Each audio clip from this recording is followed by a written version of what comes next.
The aim of this video is to answer the following question. 285 degrees true is the same as which bearing? So I want to change it into a compass bearing. So first step is to draw a diagram. North is 0 degrees true, and then I measure anti-clockwise. If I need to go up to 285, remember that's 90 degrees east, 180 degrees south, 270 degrees west, so it's even more than that. So I will be there somewhere, and it's from there to there is 285 degrees. So that little piece there is 15 degrees, 285 minus 270. So if I do a compass bearing, I first need to go which is closer, north or south. So that's clearly north, sorry.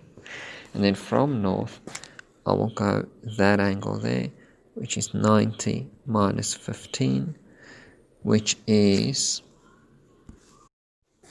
75 degrees. In the end, that means now that 285 degrees true is exactly the same as north, and then from north you go 75 degrees in the westerly direction. That means that matches to option B, so the answer is B. Thank you.